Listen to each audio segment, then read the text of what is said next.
ready, set, summer with the Honda Summer Event. With available features like all-terrain tires and off-road tuned suspension, the rugged Honda Pilot, Ridgeline, CR-V, and Passport have all you need to get summer ready with the most fuel-efficient full-line automaker in America. Visit your local Honda dealer today.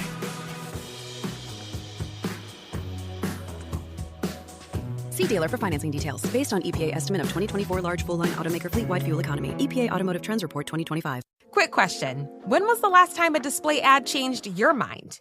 Now think about the last time a friend told you about something they loved. Different feeling, right? That's how podcast advertising works. A host who's built real trust with their audience talks about your brand in their own words, in their own voice. It doesn't interrupt the experience. It's part of it. With Acast, you can access the world's largest podcast marketplace. Choose the right shows, the right audiences, the right format. Then watch the data tell you it worked. You're not buying impressions. You're buying influence. Learn more by visiting acast.com/advertise. Last week, we watched the movies Idiot Box and Two Heads. This week, we watched Obsession. The connection is stuck in a bad situation. Yeah, I mean, it was a bad situation. It's not a stretch. Absolutely. It's loose, but it's not a stretch.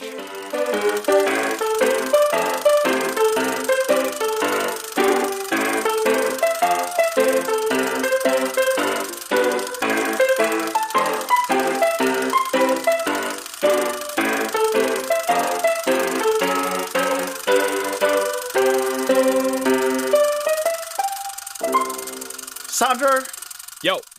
I am obsessed with this movie. Oh, Zach, you're obsessed with this movie? I'm obsessed with this movie. Whoa. Someone must have snapped a magic stick because I am obsessed with this movie. Wow, that's kind of a poor taste reference to make, but I understand what you mean. You are 100% obsessed with this movie. How obsessed Absolutely. are you? Oh, I've watched it at least one time. One Sandro. time? Yeah. I'm obsessed with this film. Well, Zach, I'm also obsessed with this movie. I've watched it 1.5 times. Whoa, you watched it 1.5 times? Yeah. Wait, that doesn't sound like a lot now that I think about it. Yeah, I think that, we watched it 2.5 times between us. There's actually not that many times to be obsessed with something. Yeah, we need... You know what, Sandro? We should have gotten someone who's really obsessed with this movie for Obsession. That would have been way better. That would have been good. Someone who's watched it more than us combined?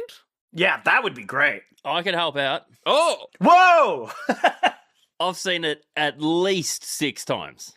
Whoa! At least. That's like minimum. It could be more. I've lost count. You sound obsessed. Obsessed, you're obsessed. Deeply obsessed.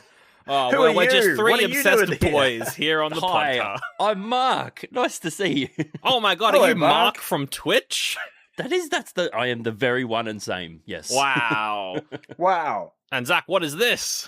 Oh, this is Oldie but a Goodie. I'm Zach, you're Sandro, this is Mark, and we're talking about Obsession this week. We're a podcast. We talk about movies. That's what we are. Oh, movies. Yeah. Have you seen Obsession? This is the first time, this is the first time we've had a guest on who's watched the movie that many times. But this is also... I think, you earn the record of person who's watched the movie this week the most. I'm Yes. so happy to hold that title.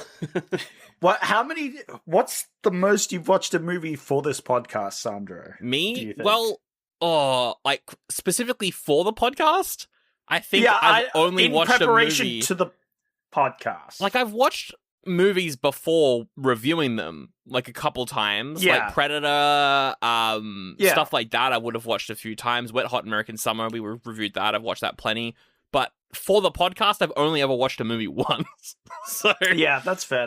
I think you're more obsessed. Yeah, I've watched Porco Rosso twice. Yeah. For that episode, right? Yeah, you did. But and I've definitely watched movies multiple times in the past, but I don't think I've gone over 3 for sure. Twice, I've definitely done, but 3 times? 3 times. I don't know if I've done 3 times. It's a lot. And, you know, we had Mark in the books for this episode for months, and you've really prepared by just constantly going and watching this movie over and over again. So really, just big props to you. We definitely did not decide that you would be on this show less than a week ago. So yeah, definitely no. Absolutely. I always have a lot of planning in my day-to-day life. So. Yeah, the planning to go to the next Obsession screening, apparently. That's literally all I have on the calendar at the moment. Nice. Yeah. How have you watched this movie so many times? I feel like is a good first question. Yeah. Well, I live close by to the drive-ins, and it's over the years it's sort of become like my happy place to kind of like go, and because I love movies that much, I just, even if I've seen it once already, I'll still just be happy to go watch it and just have my alone time. Even if the movie's bad, sometimes I'll just go there and like have it in the background, and I just like to be out of the house sometimes. And sometimes a movie comes along and I just have to watch it every single time I go and have a chance. It's just really, really good. What are some other movies that hold that title for you? Recently Project Hail Mary was one. Ooh. That was a great movie. 4 or 5 times, I reckon. Nice. I love that very happy movie. with that. Sinners back at like the start of last year. Saw that a few, but yeah, there's only 3 screens. There's not a lot that really plays. Sometimes if I really want to see something like indie, I'd have to go out of my way. But yeah, those bigger movies always got a chance. Hell yeah. I mean, this is a smaller movie as well, so it goes to show the power of it to be in a drive-in. So good on the movie. But also, this is another first, Zach. Previously, the most recently released film we would have reviewed was when I made us watch Return to Silent Hill a couple months ago. But that came out like we reviewed that way after the movie came out on streaming. For this one, you picked it 2 weeks, I think, after it came out on streaming, I think. Yep. Because I remember, my partner bought it on Google the day it came out on streaming, and I watched it, and then 2 weeks later, you picked it as an option. So that is a first. That's a first that's ever happened. So we're breaking new ground on this one. Well, normally, mostly to appease Ben, I pick movies from way yonder in the past, like 2005, to make sure we live up to the Noma Oldie, but a Goodie. Yeah, you know. But in this case, I wanted to do something a little radical because there was a lot of good films that had come out that I wanted to talk about. And I was like, I'll just put movies that have come out and or not even come out yet as options, you know? I loved how one of your other options was Backrooms, which had not come out yet. It was out of the cinema, but you couldn't watch it at home. It has now come out, though, so that's nice. But yeah, that would have been a weird episode to record when we can't even watch the movie because it's that weird new... Figure it out, Sandro. We would have figured it out. We would have figured it out. All right, well, before we get into it, Mark, though, very quickly, you are a streamer. You are on the Twitch. Tell everyone what you stream, what you do over there.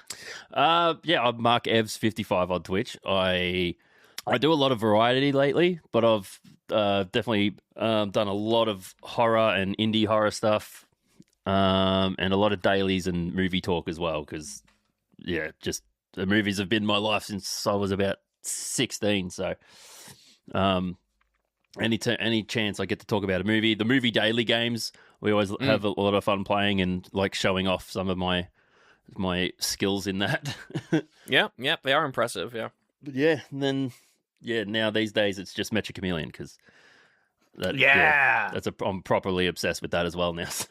I like playing that one. That one's fun. Hell yeah. Yeah, no, they're very fun streams for a bit of a laugh at the end of the day. A lot of memeing around over there, I feel. Yeah. So, no, hell yeah, go check Mark out on Twitch after you listen to the podcast, because we need you to listen to the whole episode before you can click away. That's just a rule to everyone. So, yeah. All right, we'll talk about Obsession. Zach, you picked it and you've seen it the least, so let's start with you for first impressions. But that's a crazy opening. You've seen this movie the least. Yeah. You unknowledgeable fuck. How dare you only watch this once? Yeah, man, I feel unqualified for this episode, you know? Look, I did not rewatch it. I just kind of skimmed through it. Yeah, this movie's kind of fucked up, guys. I'm not gonna lie. This movie's kind of dark, kind of spooko. Yeah, I wasn't exactly sure going in what I was expecting, other than, horror. Okay. And I knew the basic premise, and so I could see how it was going wrong. And watching the movie progress, it was like I knew what was kind of gonna happen next, I could see the progression of this movie. It did have some twists and turns, and I liked that. There was some big plot points that I didn't see coming, which was really nice about this. The lighting was pretty cool. It had some freaky deaky lighting, and it very much reminded me of Talk to Me. Oh, yeah. Yeah. Same sort of vibe I got from that. It's also a YouTuber movie, like Talk to Me as well, was technically a YouTuber movie. Yeah, So. And I wonder if there's something that's being translated over that I can't pinpoint, but I'm not sure about that. Anyway, I had fun watching this film. I was like, wow, this is cool. And then by the end, I was like, this is great, but all the cringe scenes were painful to get through,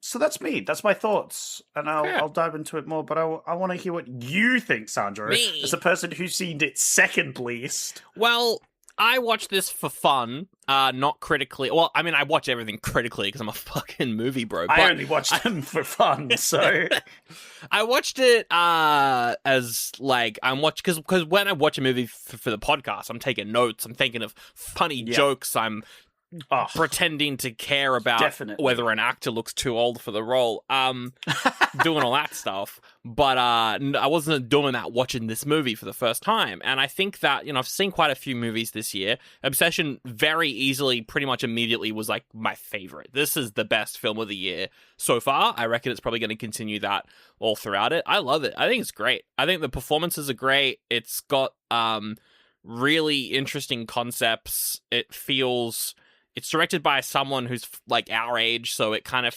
feels really relevant to the internet generation, I guess I'd call them. The incels, more so than like Scott Pilgrim does. It kind of, I don't know. It's the same thing, but it's different. I liked all that. I thought it was great. I love it. I think it's an incredible movie. And it's one that like, I felt like I didn't need to really rewatch it for the episode because I've been thinking about it constantly since watching it like 2 or 3 weeks ago. So that goes to show most movies, one in the ear, one out the ear. That's not the same, but I've fucking forgotten all about Frog Dreaming. We watched that more recently. So. Yeah. So yeah, no, I love it. I think it's great. Mark, what do you think? Yes, I've lost my mind with this movie because I had no idea really about it coming out. I think I noticed the trailer. And I was like, okay, that looks all right. I couldn't really tell what it was going to be that much and then after seeing it for the first time, and I was like, I figured it was just going to be like a creepy girlfriend type of horror movie. I was like, okay, here we go. And I was just blown away by the message and just how well it was made for what it was. I learned later that it was a YouTuber and Curry Barker, who I'd seen their sketches, and I just didn't realize that he'd done this movie. And I was like, holy crap, this is so much better than anything I would have thought was going to come out of there. Yeah. And everything from it, like the acting from Inde Navarrette was insane, like incredible. And the writing I thought was really, really good. A really high standard from it. Even the score, I was like, goddamn, and the lack of jump scares, that the lack of depending on the jump scares. Like it was more, there was a lot more creepiness and suspense and just other words that describe, you know. Yeah, no, absolutely. But yeah, I was just blown away. I definitely think there's been an uptick in scary movies that are more about the suspense and the build-up. Rather than the cheap jump scares these days. Yeah, I definitely agree. I would call that the Mike Flanagan effect. Ever since he made the Hill House show, it's just been a constant, like, big uptick in, like, we're not going to do the lazy jump scares unless it's a comedy horror. So I'm here for that.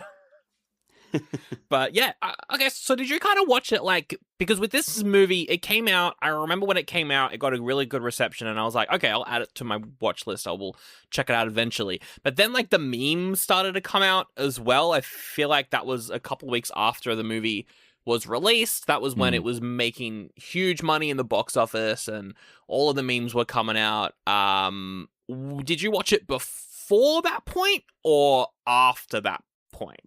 Before that, yeah. I saw it cool. like one of the first 2 days it'd come out. Yeah. And yeah, no one had really realized what it was yet. So I was lucky in that regard because I had zero expectations going in. Like, I didn't even have a thought about this movie. I just thought, oh, a new horror, let's go check that one out. Yeah. And yeah, thankfully it was just probably my favorite movie of the year. Yeah. That's a really good way to watch it, though, because I think I've definitely seen, like, the films blown up, I think, with young people, which is awesome. But there's definitely some young people who are, like, going to see it purely for the memes. And I'm like, this isn't a Minecraft movie, guys. Yeah. Like, this is not that sort of thing. But, like, some of them are treating it like that. Yeah, so I think watching it before all that kicked off definitely would have been good. Yeah, this wasn't as scary as the Minecraft movie, but it will get there. It'll get there one day. You know? Yeah. Not as good of a social commentary as Minecraft. That one was really... That one hit hard. Yeah, there were no Minecraft villages in this movie. Yeah. And that was a little disappointing to me, but other than that, I have very little criticisms. But no, hell yeah. Ted, have you seen much about it, Zach? Because I know you're not really on the social medias that much, so... I've seen memes. I've seen some memes? Okay. Yeah. I had also... semi-half being avoiding the memes so that I could enjoy the film when I saw it. Good idea, definitely. But the one where she does the sad face is everywhere. And I'd seen that, and I was like, what fucking scene is this going to be in? And oh boy, was it a scene. Well, it was a scene. Yeah, I think I started doing that as well. I just avoided... anything about the movie online until I could watch it. So no, it's good. Trying to think of like non-spoilery things that we can really talk about here, because a lot of it is really like you kind of want to go in knowing not much. I feel like that the actors is a really good way to jump in. You mentioned Inde Navarrette, who is also a Twitch streamer. How because she was in the Superman and Lois TV show. She played Lana Lang's daughter in that, which I watched the first few episodes of. I need to get back to, but she was in that, and then I think in between doing that and making this movie, she was like a Twitch streamer.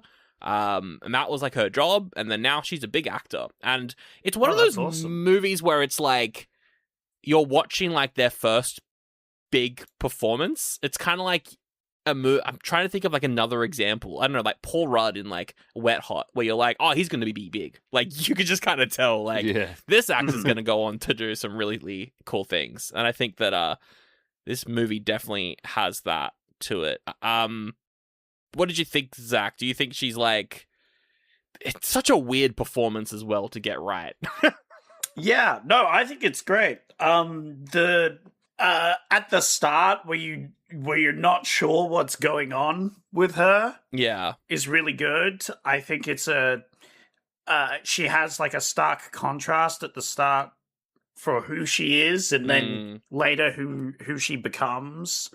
And I thought the scenes where she cuts from doing something to doing something else was extremely jarring. And at any point during the film where she wasn't on screen, I was worried about what she was doing off screen. So I think in that aspect, I think she was a very, very good. I'm trying to look for the word. I was going to say antagonist, but she's more like the victim. So yeah, really... she's the main character here. Yeah. Well, Yeah. she's not the main character, but she's the character, I guess. Yeah, right? Like, is it... Yeah. No, I agree. Do you think this movie's scary, Mark? Like, is there much in it that you would be like, oh, like, we're talking about, like, the suspense and everything. Like, I feel like you're someone similar to Zach and I. You've been around the horror world. You've seen a lot of horror, so... Did you find that this one was, like, scary? Because when I watched it for the first time, I was like, it's kind of the scariest movie of the year, but not in a way that, like, a regular horror movie would be. That kind of makes it more scary. I don't know. What do you think? Yeah. Well, with like video games, they kind of jump scare me quite a lot, and they do get me quite hard. But movies have never, like maybe when I was younger, I would get scared, but most horror these days doesn't really hit me in certain places. I can kind of see when scares are coming and stuff like that. So I'm always looking for the ones where there's no jump scares or just little jump scares, and stuff that will lean into more eerie creepiness or suspense and stuff like that. So this one just really had that with like you were talking, Zach, about the lighting. Especially in the couple of early scenes, in his apartment, and just not being able to see. You think you see something, but you're not sure. You're kind of tricking your mind into, but you're not sure if the movie's tricking you as well. It definitely had me putting my hands up to my face a couple of times. Yeah. No, absolutely. I liked the stuff in the background that they did.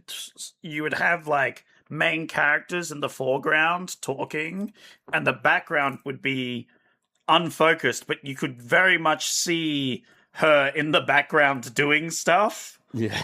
And that was like, oh boy, I got my skin crawling, you know. Yeah, doing a little death stare towards the characters when you're like, is that what's happening? Yeah. Yeah, I agree. I think as well, it's in like a smaller aspect ratio as well. It's got those bars on the side, which I think is really cool. Because I noticed as well, that a lot of the movie is shot that the main stuff you're focusing on is kind of always in the middle. Which, I mean, that's what they did for the last Mad Max movie. It's like not a new thing to do, but I think it's a really clever way to do horror because you just have a look in the background a lot more, and there's some really creepy stuff in the background as well. I feel like there's not much else to say really here, non-spoilery though, so let's rate it and move on. We'll start with Mark. We rate things on Oldie or a Goodie. Sometimes movies can exceed. They can be worse than an Oldie, better than a Goodie, but what do you reckon? Is a greaty a thing? Like, fantastic-y? Is that type of... Yeah. Like, it's... Yeah, I think, like, I on Letterboxd, I threw this at a 4.5 when I first saw it, but the more I see it, it just gets better, and I notice more things and stuff like that, and it's definitely bumped up to a 5 straight, like, just something I'll rewatch for years and years easily. Well, when we really like a film, we sometimes give it an award. We do. Okay. So you could possibly give this the like I'm obsessed award. I'm obsessed or something. award. I like that award. It's a good. I mean, this is a 5-star movie for me. I gave it 5 stars on the old Letterboxd. So I don't know. I'm another vote for that. What do you think, Zach? I'll give it the I'm obsessed. I did say at the start of this true, podcast, you did. I am obsessed with this film. All right. So I would say I'm obsessed with this film, and I'll give it an award. Yeah. I am really glad that like an indie, this is the sort of not renaissance maybe, but like a upheavaling of the Hollywood's death grip on the movie industry that is slowly creeping in to be like, hey, these guys suck at their job and we could just do it without them. Exactly. So you should do that. And I think we're going to see hopefully more in the future in this aspect. And I'm really glad that this was a huge success. Yeah, it's one of the most profitable movies of all time. Stories. Yeah. Yeah, no, absolutely. I agree. I think 2 things will come out of this. One of them we're already seeing with the success of Obsession and Backrooms, and Iron Lung as well. is that we're going to get more movies based on like creepypasta type vibes because they're making a Siren Head film as a direct response to Backrooms doing well, so that's going to be bad. But hey, you never know. Maybe it's a cinematic masterpiece, maybe. Sandro. Maybe it's like this, you know? I think it's written by the guy who wrote Weapons, so it could be good. Never rule it out. But it is also Siren Head, and that reminds me of the Slender Man movie from a decade ago, so that's not a good sign. But I think the other thing is, like, yeah, it's very similar to what happened in the 60s and 70s, which, Zach, we would know about from our Comus season, where, like, big movies got too expensive that they couldn't make their money back, which is why everything's bombing this year. And the movies that, you know, you look at the top 10 successful films in the box office for 2026, half of them are Minions and Mario. Like, the kids' movies, they're always going to do well, but He-Man bombed, Supergirl bombed, everything's bombing. The Odyssey won't bomb, but that's because of good word of mouth. But the other two big ones on there are Obsession and Backrooms, which are both movies that... I told you, Sandro, you should have shut up about Odyssey, you know? You keep talking about it. Do I? It's my first time. I hadn't watched it last episode since when we did last episode. You're obsessed with it, Sandro. And I hate it, because Nolan pisses me off, and I like that movie, which makes me Stop even more talking pissed. about it. Oh, you're just giving it more money, Sandro. No! And I saw the Odyssey with Mark. Mark, what did you think of the Odyssey? I thought it was freaking awesome. I was quite happy with it. But anyway, I think you're right. Small movies doing well is very good. We'll give it the I'm Obsessed award. But are we obsessed with the taglines? How's that for a segue? Claps. Thank you. Gonna give them a thumb up or a thumb down. First tagline is, be careful who you wished for. Thumbs down on that one for me. Whoa, big thumbs down. Not a fan? Nah, it feels corny a little bit. Look, I've heard worse on this podcast, so I'm going to give it a shaky thumbs up, you know. I think it's a really weird tagline when you pair it with the poster, because the poster is just him in his car holding the packaging of the one with Willow, and then she's in the doorway in the background. It's just kind of a weird, I don't know. I like it, I think. Anyway, the next tagline is, you wished for this. I like this one better, yeah. Well, you would, because it's a quote from the film, I believe, right? Oh, actually, I think you're right, yeah. Yeah, which would usually get me a thumbs down, is what I would say, you know. But is it a thumb up from you, Mark? Thumbs up. Yeah, I like that one. Yeah, I kind of, it fits. I feel like it fits a little bit better with the creepiness of the poster. Yeah, that's fair. Yeah, all right. Yeah, not bad. Well, I think overall you're both obsessed with one of the taglines. That works. Yeah. Wait, it only had 2 taglines? Yeah, there's only 2 for this. Oh, okay. Yeah, it's low budget, well, man. Nice. They can't think of more. Yeah. You like the second one and first one. Okay, that's good. This movie costs less than $1 million. If they wanted another tagline, they would have had to bump that. It just would have been way outside extra of there. couple of million. Yeah, you're right. So true. Because then you'd have to bring in Vin Diesel's guys, and then they would have to like read the script and then make notes, and then also then write the taglines that work for those notes. It's a whole thing. You wouldn't get it. It's a whole. I don't get it. Yeah, you're right. Having the right people in your corner for life's biggest milestones makes all the difference. Like a friend who's there when you're house hunting or checking out a new ride, State Farm is there too, helping you choose the coverage you need. With a State Farm agent, you know someone is there to help you along the way. And with so many coverage options, it's nice knowing you have help choosing a plan that fits your needs, so you can continue celebrating all of life's milestones. Head to statefarm.com to get a quote. Like a good neighbor, State Farm is there. Here's a tip for you. There's a podcast out there with fans waiting to be your next customer.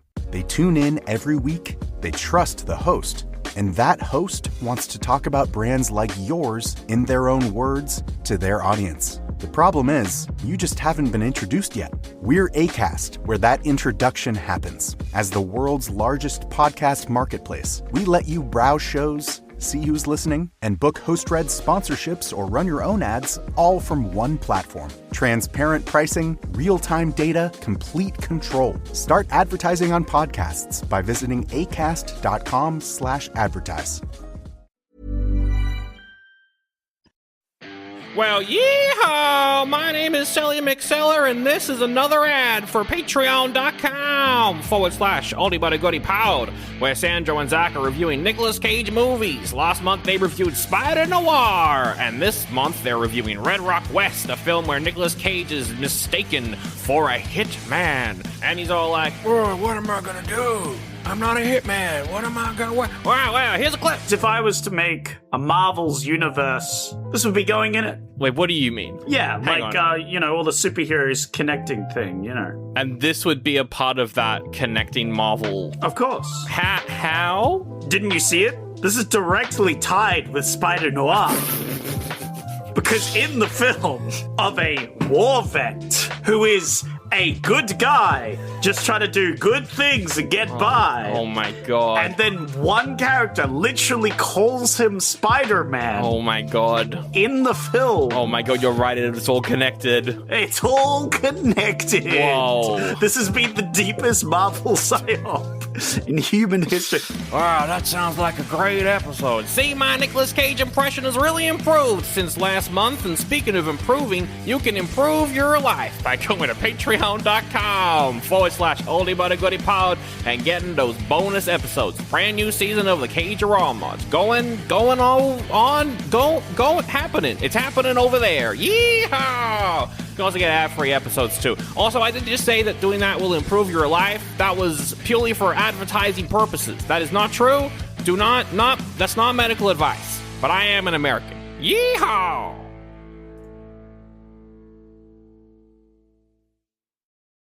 Alright, spoiler warning, watch out. The movie opens with a dead cat. Fucking hell, dude. Whoa. Yeah, that's a strong opener. Right out of the gate. Very memorable. Zach, how did you react? Well, we're in spoilers now, right? Yeah. Oh, well, then I was just like, oh, you gonna eat that, mate? Don't let that go to waste, No, I mean, I did think it was weird that, like, I guess this is curiosity killed the cat, right? It got into the cabinet and ate some pills, but, like, I think the most unrealistic part is that the cat took the pills, because I'm pretty sure I know several cat owners, and they've told me that trying to get their cats to take their medicine is the hardest thing in the fucking universe. Like, you know what? That is mine won't even wear a fucking collar. Like, yeah. Absolutely. So I think someone must have wasted a wish on this. Like, that's crazy. Yeah. Anyway, there's a dead cat, and that's pretty fucked up. I felt bad for him. But I guess I don't know. Do you know what he reminded me of? Jacob from Twilight, Oh, wow. Why? Yeah. Because I was initially on his side until he made the wish, and then things went really south, Yeah. You know what? But who's a worse guy? This guy or Jacob from Twilight? That's what I was trying to think. One is assaulting a person, the other one is a pedophile and a werewolf. I think the person... it wasn't an actual question. Don't answer that. You'll get in trouble. Who's morally better in every way, shape, or form is Jacob, because he's harder looking. Wow. Because he's got a sweet bod. Yeah.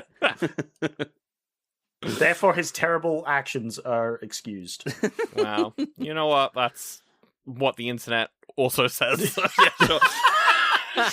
You see? It's a losing battle, Sandro. I'm going to win this one. I want to know, though, like, with the dead cat. So, our main character, Bear, he is living in his dead grandma's house. And I want to know, is the cat his or is it his grandma's? Because... like, it's definitely a big plot point of the movie is the cat and how he, you know, just kind of let the cat die and then doesn't even like bury it. He just kind of keeps it until what happens later eventually happens. Like, you know. Yeah, where did he put it that she was able to just get up, go find it? Well, he tosses it in a trash bag, so I presume he just literally threw it out. Yeah. And she went through his trash, which would make sense, right? Because she's crazy. Sure. Yeah, that makes sense, I think. That's so much worse. There's just worse and worse things. It's like, I feel like everything in this movie, it's a very like well-written movie where everything matters. And so the fact that that's how he treats his cat is like, okay, what's he going to be like with a human then? Yeah, you know? You're right. It's kind of foreshadowing, isn't it? Yeah. Yeah, it's a lot of foreshadowing as well, because at the end of the movie, obviously. Yeah. But, like, yeah, it's the whole he doesn't treat his relationships well, like, in that, and it's like his loved ones suffer because of his neglect. Yeah. Yeah. You know? It's all sort of, as you say, it's very, as George Lucas would say, it rhymes. And what this movie needs is me to CGI some rocks over one of the characters at one point, and then also McClunky, put that in. It's my favorite line from Star Wars. Don't you diss it? It's your favorite. It's your favorite line. McClunky. McClunky. I just want to know, like, is the cat his though? Like, that's something that, because he's in this house. Did the cat come with the house? I think it's worse if the cat didn't come with the house, and I have a feeling that it is his cat. So I think it's just kind of worse in general. Anyway, what's the opening? Yeah. I don't know. Yeah, I was just going to say, I think it's more his grandma's. That would make more sense as to why he fucked up taking care of it. Yeah. But it does make it a lot worse if it's his cat. Yes. Yeah. Anyway, what's the opening of... Oh, the opening of the movie is also the diner scene, which, Mark, that's a cool opening moment. It is, especially after watching it, like, the first time you're not really seeing his friend Ian, played by Cooper Tomlinson, who's also a part of the YouTube channel with Curry Barker. The first time I watched it, you don't really realize how kind of manipulative he is being as well. As like, you're just kind of thinking, oh, maybe he's right, and that's we don't really know Nicki that well, and that's why they're like kind of moving off what the waitress was saying, because she loved what he said. She was all over it, like, that's great. That is everything. And he's just like, you can go now. And then, after the second time watching it, I was like, oh, fuck, yeah, no, I thought that was rude. But he's actually being, like, kind of gatekeeping Nicki a little bit from there. Yeah, definitely. Yeah, that's something I would actually want to rewatch again, because obviously the first time watching this film, I didn't know the story that he was, actually, having relationships with her, so he's trying to manipulate his friend out of it.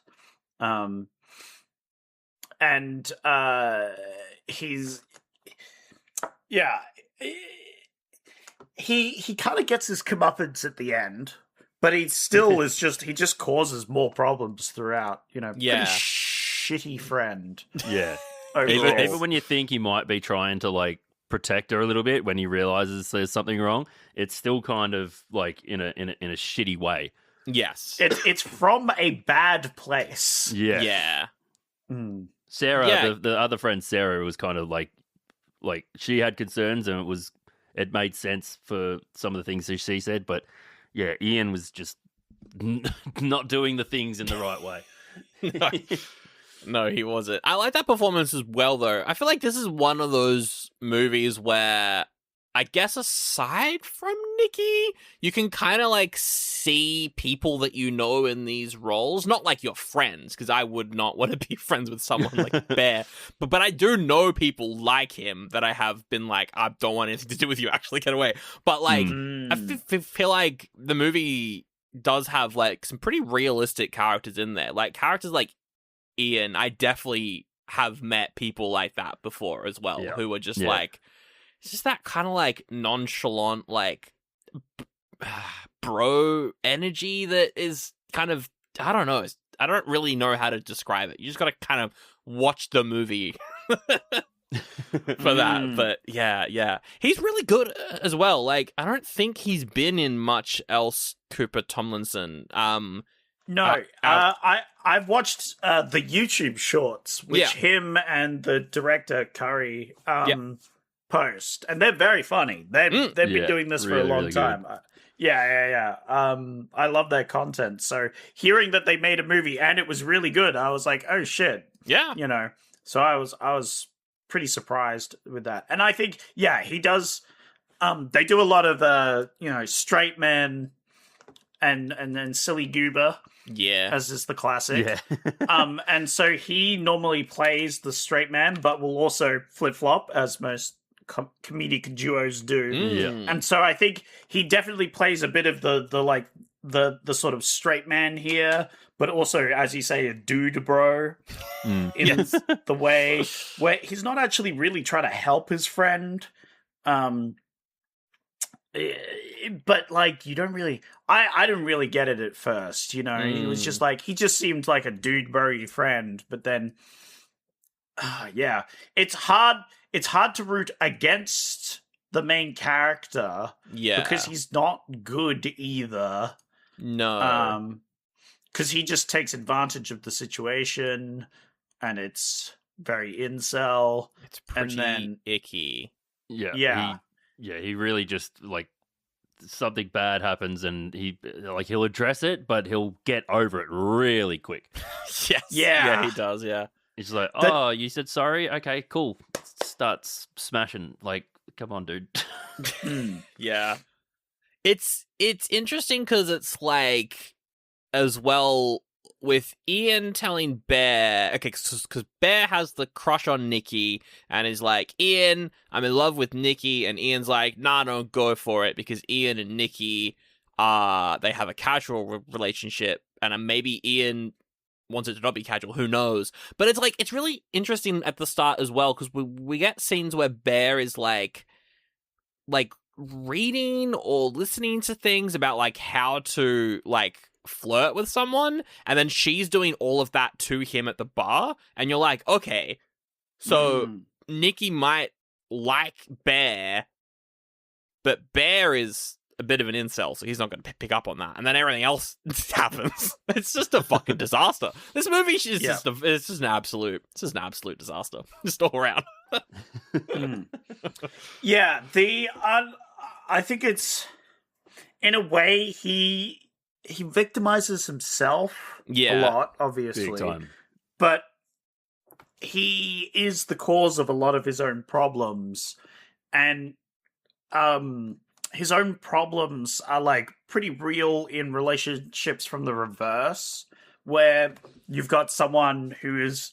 It's weird because he's hypnotized her into being an abusive partner, right? Yes. So it's a weird thing where he's also a victim in the situation, but it's his fault.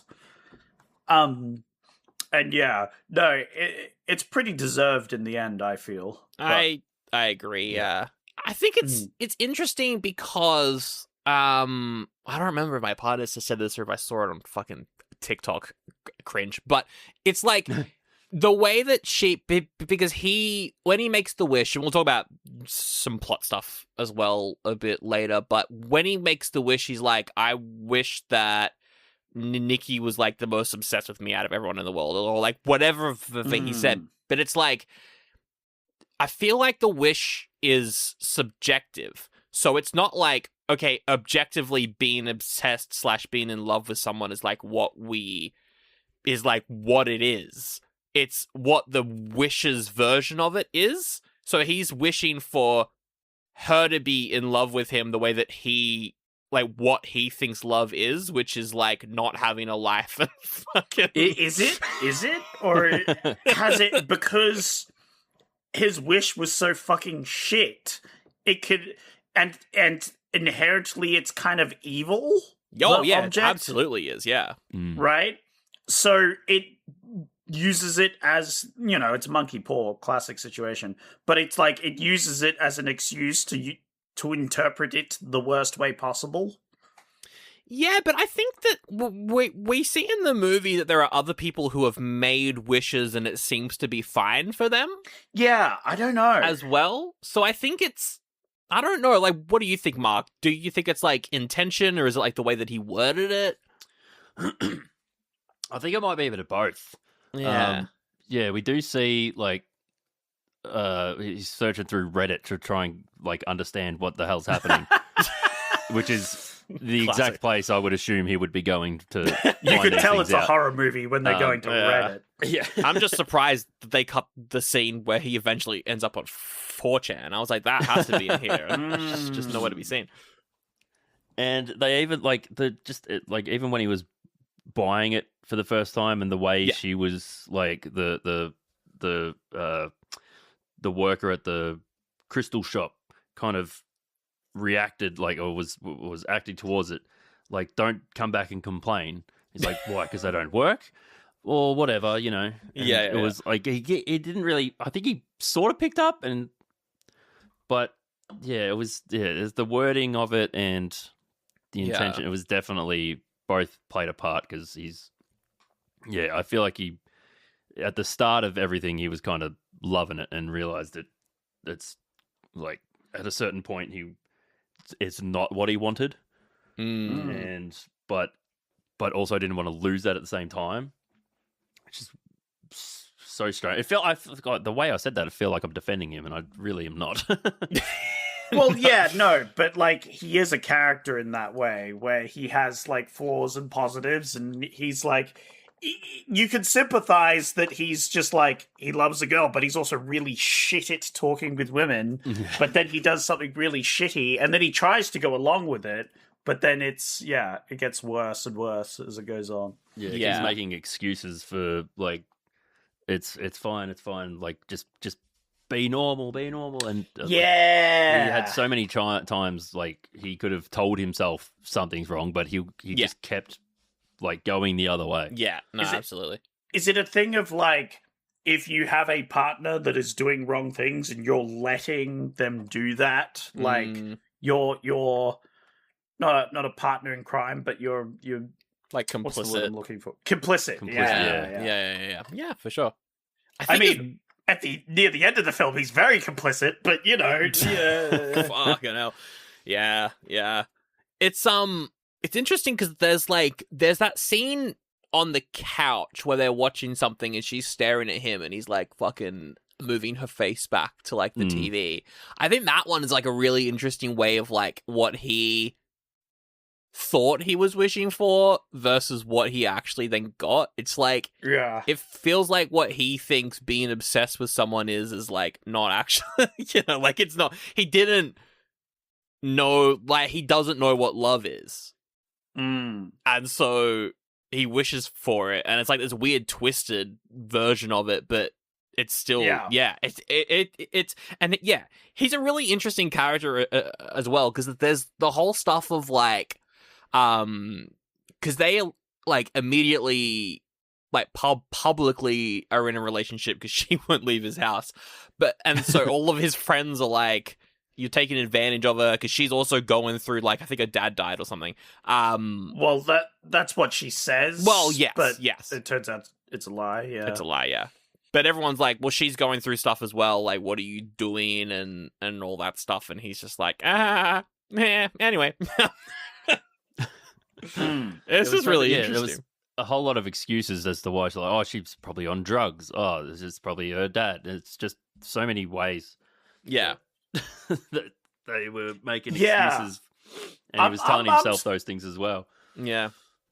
I'm starting to get back on your side, Sandro, because we don't know why specifically the wish goes wrong, and it makes sense if it's like this is his version of what he thought this would be, and but it's also going way worse than he thought, Yeah. And there's also all the moments where she breaks through as well. And we'll talk about like the horror of it. That's another thing to bring up. But the fact that she's like the version of Nicki that's obsessed with him, like the wish version, and then also the real version breaks through. So we get the scenes where like they're kissing or whatever, and then she's like, what the fuck? And like rolls off the bed and like stuff like that. And I mean, the actor, like, she's fucking incredible to sell all of that. But it's just interesting, I guess, like the lore of how the willow works as well. It's like, does that happen for other people who, like, is it because he made a wish that directly takes away the freedom of an actual person? Like, if he made a wish about... Well, I mean, clearly, when Ian makes a wish for, like, $1 million, he gets it without any issues, so... Well, does he have issues? I mean, like, we don't know because the movie, like, doesn't have enough time, but maybe in the future he would have issues. Because it seems good at first, right? And I think that's the monkey paw thing of it seems good at first, but will bite them in the ass later. Like, for example, maybe for the $1 million, it's like it causes inflation, or the cops come and be like, "Where's all this money come from that you produce?" Or maybe someone gets jealous and tries to kill him because he has all this money, right? Yeah, that's true. That's true. So there could be he got it all in cash and has to try and deal with walking around with physical cash. You rock up to the bank with $1 billion in cash and go, here you go. People are going to have fucking questions. They're going to be like, where the fuck is this from, Absolutely. So my theory would be they all go bad, but maybe some of them it's like less bad. It's more maybe that the consequences are the just the short-sightedness of your wish. Yeah. If you could actually think about it and come up with a good wish, it might actually just be fine. I personally, after watching this, am like, definitely this is a demonic in nature object of sorts, where it's like essentially the Satan tempting you thing, right? Of like, you could have whatever you want. Here you go. And it's like, what's a good example?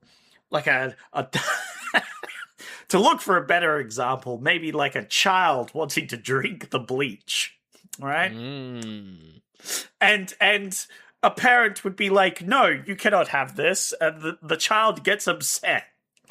I swear I've seen a video where it's like, why is my 3-year-old crying? All right, it's because they wanted to drink the bleach and I didn't let them. Have not seen this. Yeah, okay, yep.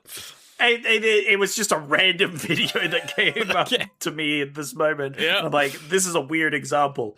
But, right? But then you get what you wish for. You get to drink the bleach. Oh, no. It's bleach, Yeah.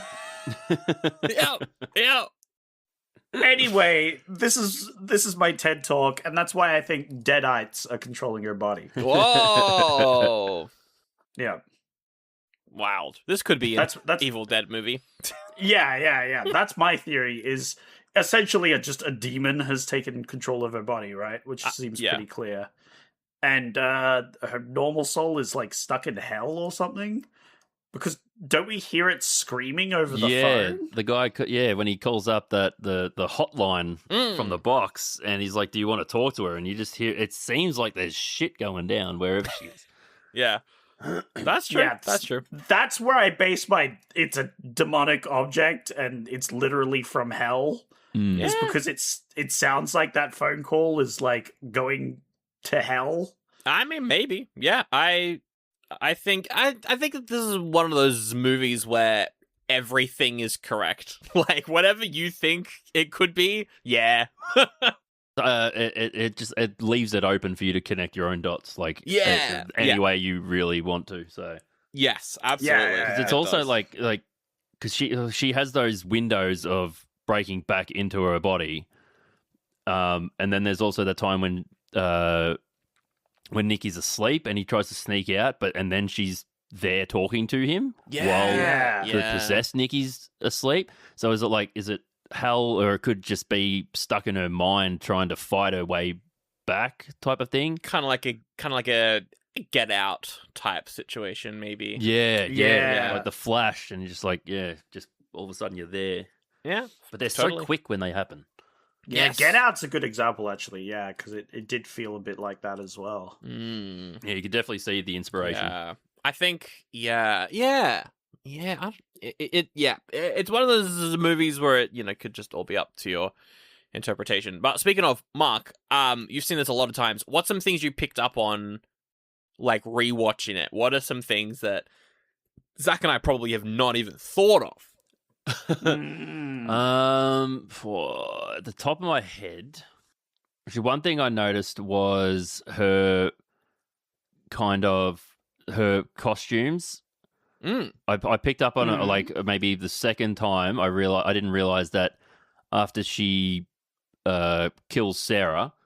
Oh yes, in the car. Later on in the apartment, she was wearing Sarah's clothes. Oh, really? Yeah. She's kind of like, I think she's been like she kind of goes on this, like, once she becomes possessed Nicki, she goes on this this path where she starts dressing like him. In that dinner scene, they're both wearing like brown, like he's got a brown sweater, she's got the brown top, and then there's a part where they're at the party and she's trying to be sexy to him because she's like he doesn't want me here, I need to make him want me. And then when at that same party that has that moment where it was like, oh, you have to kiss the person next to you, and it was Sarah, and then everything got super awkward. Oh my god! And also so kind of funny. Hard to watch this scene. It made me giggle the slow walk all the way around the table, and then then you're like, what is she gonna do? And she just grabs the chair and moves it really slowly, and the sound of the chair like grinding on the floor just made me giggle a lot. And then absolutely, that was a great scene. After that was like, I need to, if he likes Sarah, I need to be like Sarah. So I think after she killed her, and especially after he went and snuck out to see her, I think she kind of just put on her clothes and I think she put on her skin as well. I know because that's where she has the wig and stuff as well, and she does the makeup like Sarah, I believe. I think I see tattoos or something. I'm like, I need to rewatch that part and look closer. She drew on Sarah's tattoos. I need to rewatch that. Now I want to rewatch it because that's right. She did have like scribbles and stuff over her body, and I was wondering why she has that, and I didn't realize. I didn't know that was like a running. I didn't realize that running theme was prevalent before the Sarah stuff. So that's really interesting. That's great. That's great attention to detail. And then that's like one other thing as well, like the party scene. I feel like this movie is also very funny. It shouldn't be. Oh yeah. But it is also very funny, which is I don't know how they managed to get the balance of Well, I mean, horror and comedy go sort of hand in hand, and they do come from a comedy background, so it makes sense. But it is quite funny, and that whole scene, like the 5-minute monologue of her reading the story. Oh god, of incest Hansel and Gretel. I'm like, what the fuck is going on in this movie? That was painful. That was so because like I think it's off screen, but we hear I think Ian overheard Sarah and Nicki talking about Bear, and Nicki was like, he's like my younger brother. And so, when she's telling a story at the party, and it's about incest, I was like, fuck, that's it. So many levels. It's just like a bunch of it's fucked up. I'm like, oh god. It's like the real her breaking through, and it's just a bunch of stuff. Like, I just, that sort of stuff is like, I just love that in movies, and this movie just hit all of those beats, included all of the clever writing. Yeah, no, it's great. Having the right people in your corner for life's biggest milestones makes all the difference. Like a friend who's there when you're house hunting or checking out a new ride, State Farm is there too, helping you choose the coverage you need. With a State Farm agent, you know someone is there to help you along the way. And with so many coverage options, it's nice knowing you have help choosing a plan that fits your needs, so you can continue celebrating all of life's milestones. Head to statefarm.com to get a quote. Like a good neighbor, State Farm is there. Here's a tip for you. There's a podcast out there with fans waiting to be your next customer. They tune in every week, they trust the host, and that host wants to talk about brands like yours in their own words to their audience. The problem is, you just haven't been introduced yet. We're Acast, where that introduction happens. As the world's largest podcast marketplace, we let you browse shows, see who's listening, and book host-read sponsorships or run your own ads, all from one platform. Transparent pricing, real-time data, complete control. Start advertising on podcasts by visiting acast.com/advertise. What's some other stuff that you notice, Mark? Is there anything else? Let me see. I remember one of the things I noticed on the first or second or third time was Ian being a dick, and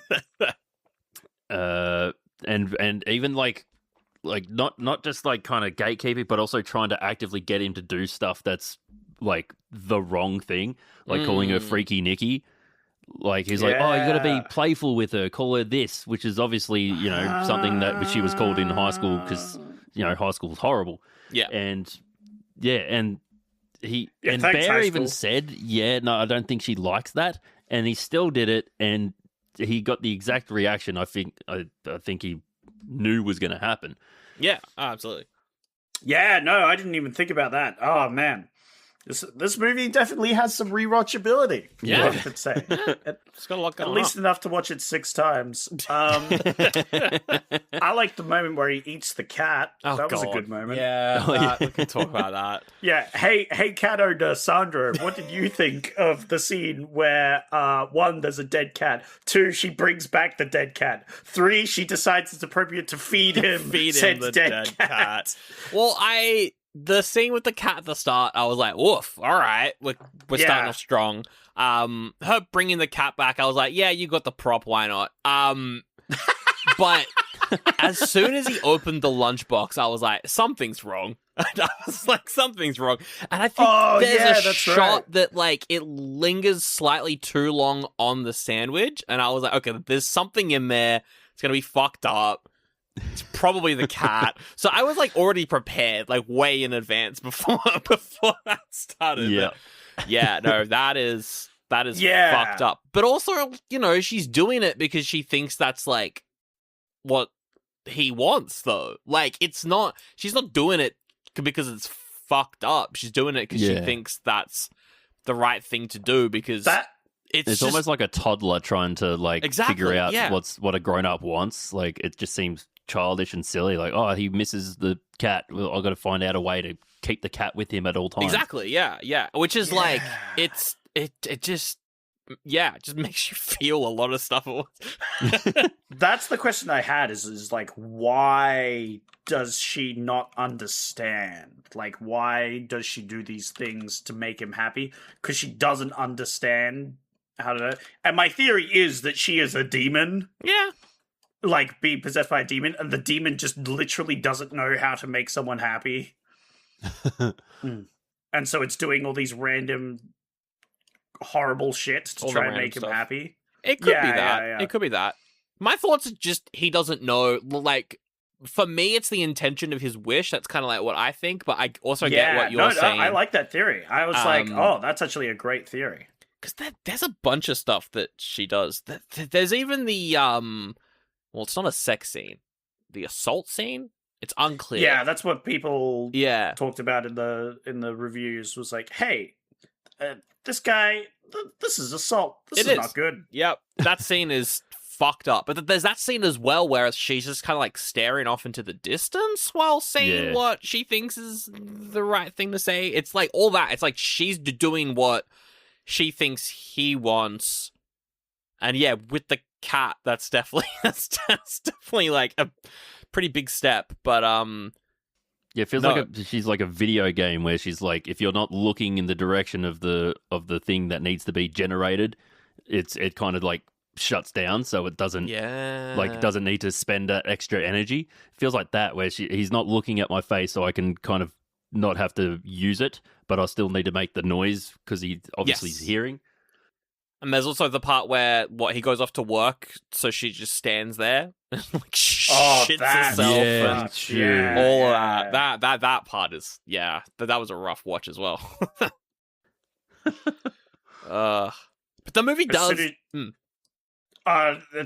The smile she does just before he leaves is so disconcerting. Yeah. Sorry. Yeah. She pulls some great facial expressions throughout this movie because it makes her look like an almost different human being. Yes. It's very jarring. Very off-putting. It didn't feel real. Like it looked like there was something about it was just this is way too. It's not just faking the smile, but it's like someone else has morphed your face into that shape. Mm-hmm. Absolutely. I think she does that really well. I know that they didn't use any like CG, I think, at all for this movie in general. There's that scene where she's like lurking in the background and her features look really fucking weird, but that was all makeup. Like, yeah.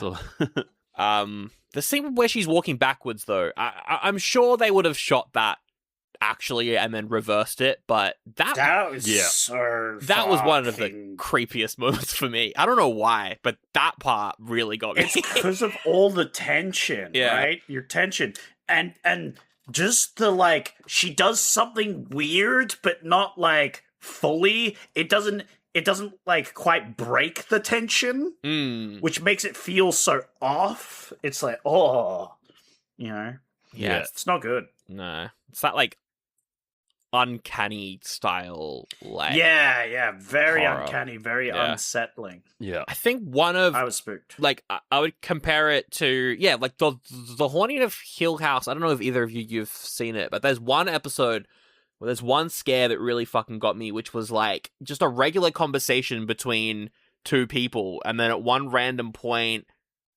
halfway through like one of the characters saying, their pitch just slowly drops and their mouth just hangs open, and that's it. Was like that sort of stuff is really effective for me. I think it's like the mixture of like audio and like the uncanniness and all that. So there's some moments in this movie that are similar to that, which very effective, very good stuff mixed in with the acting. No, it's great. I think I noticed in maybe 2 or 3 weeks ago, I did on my stream, we went through, because Curry Barker and Cooper Tomlinson on their YouTube channel not only do comedy stuff, but they've also done some short films, and a fair few of them have been horror. Okay. And they're really good. So if you haven't seen them, like, I definitely recommend checking them out.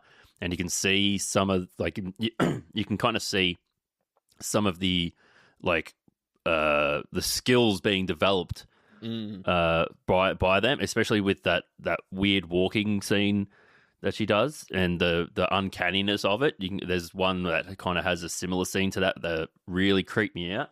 Yeah. And but they're really good. And I think there's maybe 4 or 5, and there's even like a little thriller that Cooper Tomlinson wrote himself. Hell yeah. Okay. Yeah. Oh, that's awesome. I think Curry Barker's next movie is another one he's making with Cooper as well, which is a ghost hunting film, I think, which looks really fucking sick. So comedy as well, like comedy horror. Yeah, so I'm excited for that. And then he's doing Texas Chainsaw Massacre. Why not? Take the money, do it. go and do it. Why not? I mean, can't do worse than most. You know? That's true. I think it's interesting though. Like, I guess technically, this is a YouTuber movie, but it isn't, because for me, YouTuber movies are like Smosh the movie. Like, it's a movie about your YouTube content. But like we've definitely seen like a resurgence of that. You know, Backrooms is another one that's young YouTuber doing a movie version of what he's doing over there. Absolutely. He's like 21 as well. So young. It's pretty crazy. Impressive. But I think this is something that seems odd to us now, but in the future it's like, well, yeah, they did YouTube and that's filming and this is film, right? Like in the future we're going to look back and go like, oh yeah, that made perfect sense. In fact, it's kind of weird that it didn't happen sooner. Absolutely. It's, I guess it's not weird because it's Hollywood that's crushing all the competition down. But, that's true.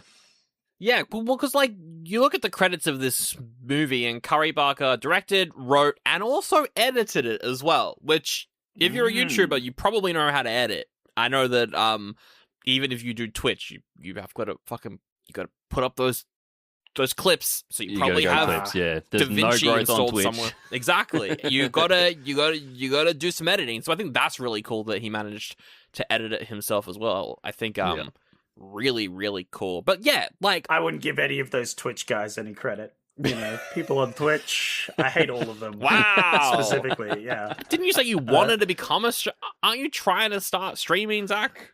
Well, let's not bring up the past, Yeah, Sandro, right, you know? right. Let's look more towards the future, you know? But, yeah. No, it'll be interesting to see what happens, because we've had a lot of them come out. Iron Lung at the start of the year, Shelby Oaks last year. It was a bit less successful critically. I was a backer on that, which was pretty funny. I've got the Blu-ray, but behind me, it's fine. The movie's mostly okay. It's not as good as I was hoping it would be, but whatever. It's fine. It's fine. But talk to me. That's a YouTuber movie. Talk to me as well. Quotation mark. Yeah.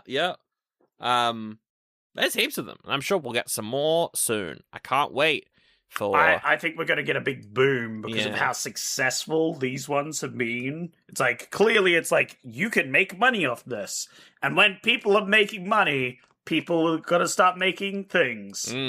Will they be good?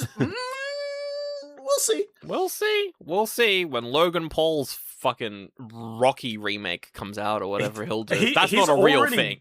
Done like a movie Has he? Before as well. Yeah. Oh, he featured in it was bad. It was like it's what you would describe as a YouTuber movie. It was awful. Oh wait, yeah, wasn't it the remake of Valley Girl? Like we did the Nicolas Cage one, and then they remade it, and I'm fairly certain Logan Paul was in it when we were looking at it. Yeah. Anyway, pretty fun stuff. What else can we talk about? I guess the ending. I guess that's the next big thing. I want to talk about I think the best scene in the film is when he's in the car with the other girl. Sarah, yeah.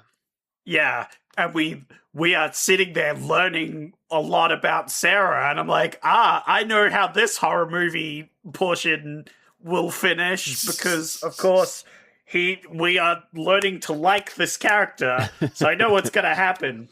But holy shit. Holy shit. What fucking happened, though? Jeez Louise. Yeah. Oh, my God. I knew it was going to happen, right? And the build-up was so, like... I was so tense the whole scene because I'm like, I know what's going to happen, and I don't like what's about to happen, but we have to get through this. And they're talking and passing the letter that she's got, because throughout the movie, she's got this whole thing where she's trying to apply for a school. Yeah. And obviously he had to sneak away from her. And that's the one where she's like part awake, right? Yes. Yeah. And she's like, kill me. I was like, ooh, yeah, that's not good, man. The line he says where it's like, wait, is being with me that bad, though? Like, is it really that bad? I'm like, fuck that's you. Where he was definitely like, you're not a victim here, mate. You are you're a bad person. Yeah. This guy sucks. Anyway. That's been a theme with movies you've picked recently, Zach. We had Swiss Army Man, this one. Scott Pilgrim was picked by our editor, but you still really liked it. Seems to be a bit of a running theme.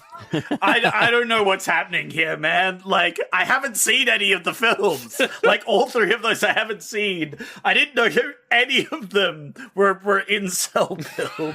And then they've all been very incel. Yeah. And I think, what was it? Donnie Darko Was that incel? That was years ago. Remember. Yeah, he's an incel, kind of. Yeah. Well, I remember it's like we talked about, this sort of culture was rare back then, so it was interesting. Yeah. But nowadays, it's a lot more prevalent. And I think it's just, it's calling out all the bullshit and be like, hey, this is the thing that people do. Stop doing it. It's interesting as well, because I think, I've seen some older people watch Obsession, and they like it, but I don't think they love it. And I think it's because it's so relevant to our generation and how fucking guys on the internet act that I think it's it's hitting harder with, the younger audience because that's how realistic it is. But that older audience have no clue about any of this. They can't relate as well to it. Yeah, that makes sense. Yeah.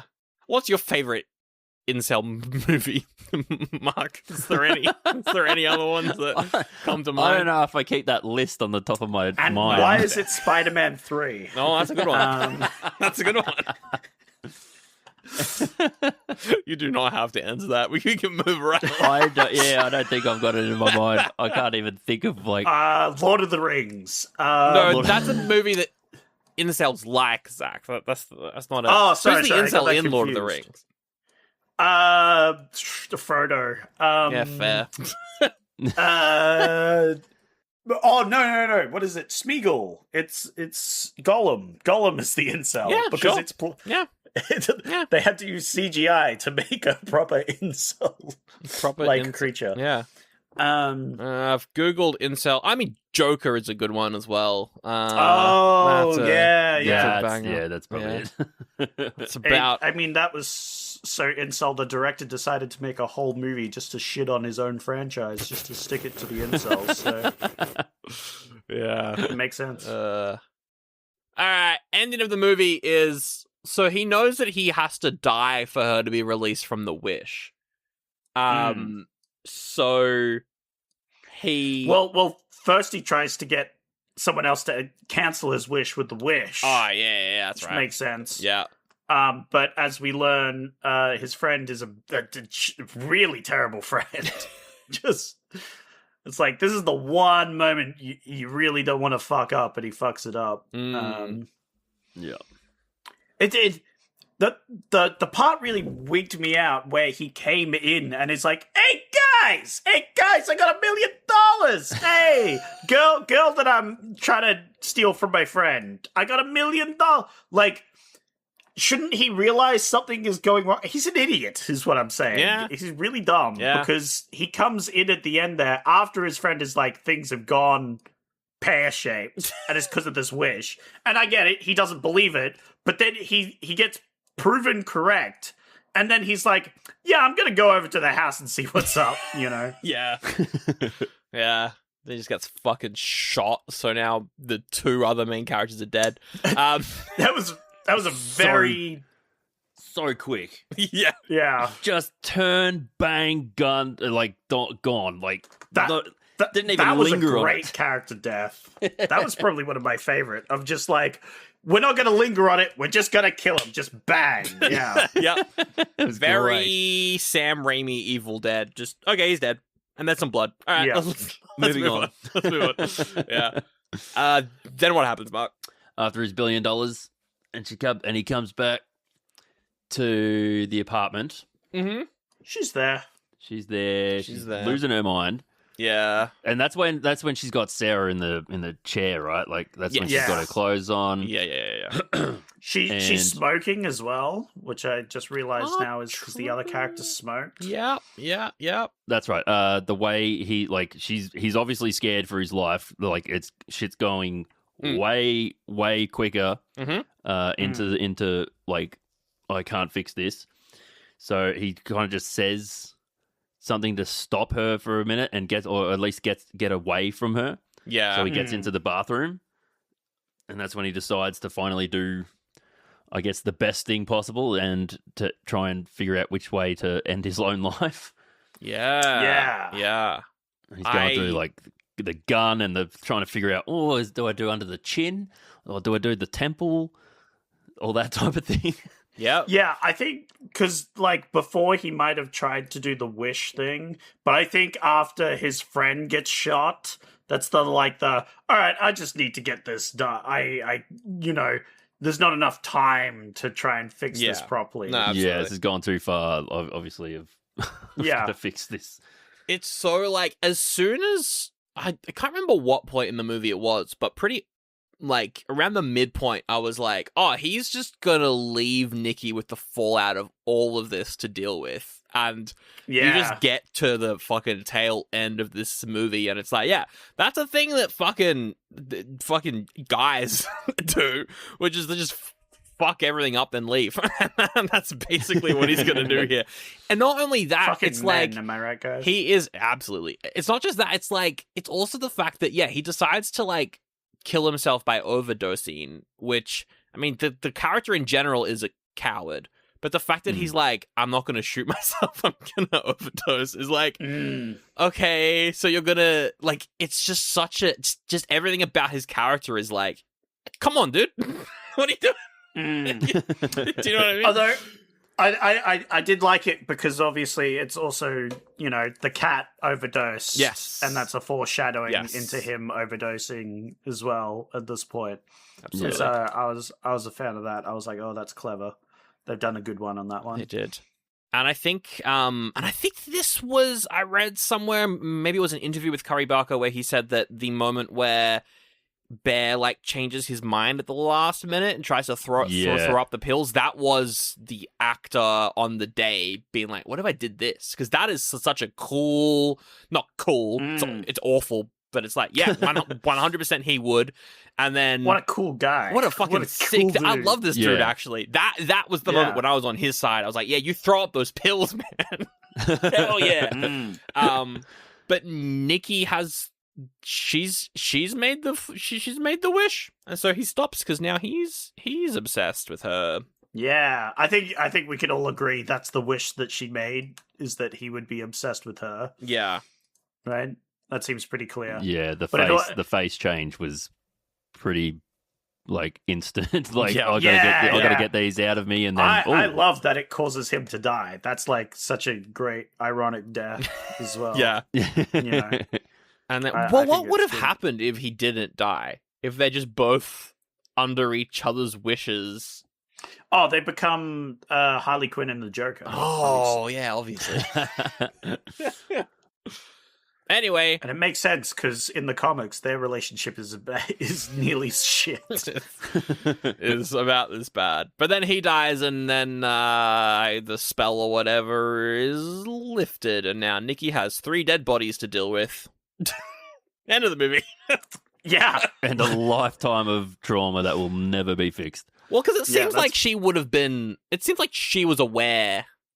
Like, if she's able to break through, she's probably watching everything happen. So... Oh, yeah. Yeah, she only got those... I think she needs a refund on her wish, because I think she gets wish scammed here.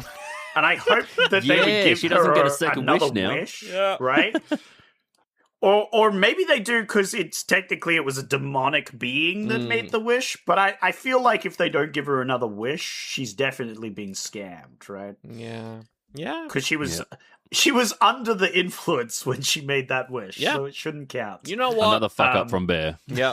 and then she can make a wish to delete Bear from existence, and everything would have worked out perfectly. I wish I never met Bear. And then that's the sequel, Too Obsessed, which is she makes that wish, but then it's like time travel paradox shit and gets fucked up in a different way, and it sucks. And then it turns into Donnie Darko. Oh yeah, it turns into Donnie Darko.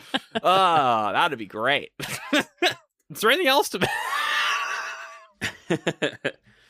Yeah. Anything else you wanted to talk about, Mark? Actually, we talk about the One Wish Willows. I've seen Curry Barker have interviews about, like, ways that they can extend the universe by doing like maybe other movies or even a TV show, like a anthology based on different wishes. Mm-hmm. And the more I think about it, even though I think I would love that type of show and the fun that could come out of that, because they were talking about, like, different filmmakers for each episode. Yeah. You could do different genres, some that are fun, some that are dumb, and other horror ones. But I feel like the message of this movie is quite important, and I feel like a show like that would, when they do stuff in a universe, it's always about rules, and the more they expand on the universe, they kind of forget some of the things, or they'll do something and not think about something. And then I feel like the message of the movie will be lost a little bit, because people will just be like, oh, how come this one was like not like this one was such an important rule here, but not in this scenario. Yeah, totally. They kind of forgot about it. And like, I'd love that show, but do I want that, or would I rather this movie just stay perfect as is? Yeah, I feel like they could definitely make the shows and have it be good and not ruin the like lore behind it. I feel like there's ways you could do it, and it is an interesting concept of like, if it is just about wishes, like you could wish for anything, so it's a very open-ended concept. But I understand what you're saying is the more they explain it, the less magical it will be. And I think there is a world where they could do it right, or there's the other world where they add metachlorians to the universe. That's how it works. Yeah, absolutely. Yeah. And everyone's like, but why? We didn't need this. We didn't want this. Yeah. No, that's definitely a thing. And I think like some franchises, I would say like Evil Dead, for example, like the rules don't make sense, and that's kind of where the comedy comes from, but yeah, that would kind of like undermine the whole film if it kind of went in that direction. So yeah, no, I definitely understand what you mean. I think, yeah, we'll see what he does, because he's making that comedy horror next, and then he's doing I think it's a remake of Texas Chainsaw Massacre, which will be really very interesting to see what he does with that, because I think that's a franchise that is dead. So I don't know. We'll see. But yeah, it'll be interesting to see what he does. I think that, like, no matter what, though, I did read that he, one of the finances for the movie offered a higher budget if he made Bear the good guy, and he turned that down. Oh. So I think that the fact that he turned that down for more money means that I trust his vision in whatever he's going to do going forward. So he knows. Yeah. He knows the message behind, and knows it wouldn't have been anywhere close to what the reception's been. What a weird thing to give him more money to make him a good... What? Yeah. That's so fucking weird. Just make it a more mainstream... Keep your eye on that guy, whoever that guy was. that fucking producer. Yeah, no, absolutely. Do a wellness check on their partner. No, but... Allegedly? We didn't say his name, so I think we're fine. Yeah. I'm assuming it's a he. It has to be. Yeah. 100% guarantee that. I'm definitely confident that... Well, I guess you're right. But I'm glad to hear the behind the scenes on that. That's a good sign. Yeah. And I think, because of how popular this movie was and how much money it made, I'm hoping that means that they'll give him more freedom to do whatever he wants. Hopefully. Yeah, hopefully. The problem with that, of course, is you're given freedom until you fuck one up, which it will just happen. I mean, that happened with the Donnie Darko guy. He made the movie with The Rock and everyone hated it. So now he's not made anything else. Yeah, I feel like it's inevitable that you will make a movie that does worse than your other movies. Yeah. Right? Like, and then they like try and leash you in a bit more. I just hope that he gets the freedom he deserves to build what he wants. Yeah, absolutely. Wendy's believes summer should be more fun and less expensive, which is why, for a limited time, they're making their small classic Frosty just $1. Because let's be real, summer and Frosty just go together. So come on down and celebrate $1 Frosty Summer at Wendy's with a hot deal on your favorite cool summer treat. But this deal melts away when summer does, so get it while it's hot. Or, cold. Limited time only at participating U.S. Wendy's. You've got social dialed in. Search is doing its thing. So why do your marketing results look the same as 6 months ago? That's because you're fishing in the same pond as everyone else. Podcast listeners are a different audience entirely. More engaged, harder to reach through traditional channels, and ready to act when someone they trust makes a recommendation. We're Acast, and we put them right in front of you.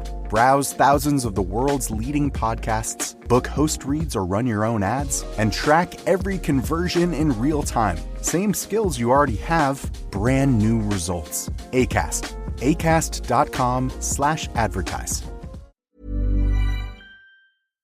Ladies and gentlemen, it's time for Ranking Review Rumble. Oh. This is the part of the show where I go to the internet to get reviews for movies. Oh. In the cases of this situation, I have grabbed reviews from the users and not the critics, because as we all know, critics are corporate shills that would rather have the incel be the good guy. Yeah. This week, I've gathered reviews from Letterboxd, Rotten Tomatoes, Common Sense Media, Metacritic, or me. And what's going to happen is I'm going to tell you a review, and you have to guess between these sites where it's from. I have chosen a random amount from each of these. So I didn't pick too many reviews. I didn't want this to be too long. But they could all be from one website. They could all be written by me. They could be multiple from one or none from another one. Mm-hmm. So it's really all up to interpretation, you know? Where do you think this is from? Does that make sense? Does that make sense, Mark? Yes. Just one question though. The Common Sense Absolutely. Media, is that like just a You blanket never heard term? the best review website, Common Sense Media? Common that a Sense real- Media Yes, it's the website where parents and kids go to rate a movie on how appropriate it is for children to watch the movie. Oh my goodness. Honestly, the best. The first time I found out about the website, I spent a whole night just Googling all my favorite movies. It's hilarious. I would recommend doing it. It's great. It's great awesome. time. They are pretty reasonable when it comes to films that are quite obviously not for children. Because it's like you can give it a 16 plus rating or an 18 plus rating. It's like, clearly this wasn't for kids, but like, how bad is it sort of thing. Yes. I mean, I saw a few reviews that were like, there is a sex scene in it, but it's very brief and it's reasonably tasteful, like, Sure. Yeah, it's not too bad, that sort of thing. Those sort of reviews. So yeah, if you spot anything to do with how sexually explicit the movie is in these reviews, maybe it's from Common Sense Media. It usually is. Who knows? Yeah. All right, let's do I'm it. excited. Maybe I've been tricky and I've grabbed a review that's nothing like that, and that's the Common Sense Media one. Who knows? Who knows? Could be anything. I'll also get you to guess the rating, but the ratings don't really matter. What's important is the website. All right. So I am going to tell you their username, which I have made up to make this harder, so you can't get any clues. Classic. And then I'm going to read it out, and then you guess one at a time. Whoever gets the most points gets to plug their stuff at the end of the episode. Oh. So you better win, Mark. You better win. Yeah. All right. The first review is by Beauty and the Beast, Okay.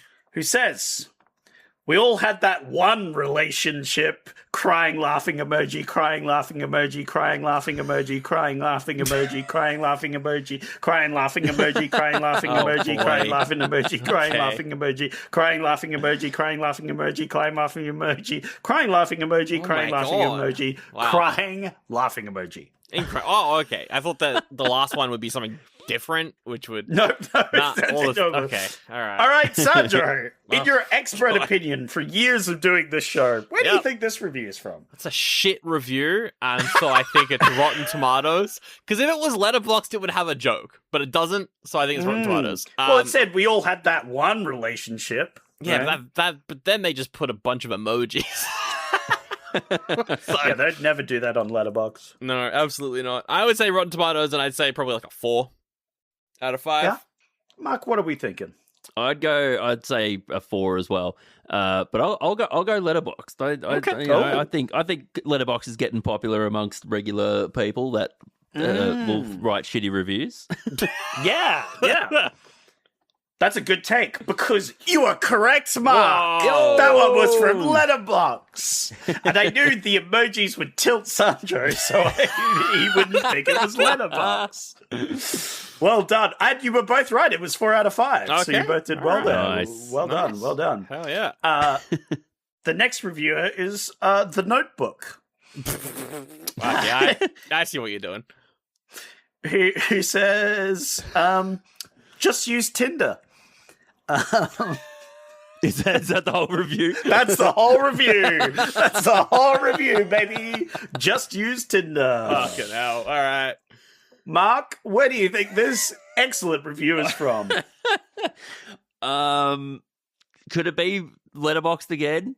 It could be Letterboxd twice in a row. There's no rules. Very easily. I think just use Tinder sounds. I'm gonna hope that they've gone full like sense of humor comedy with this, and I'm gonna say 1 star. And say just use Tinder. That's pretty good.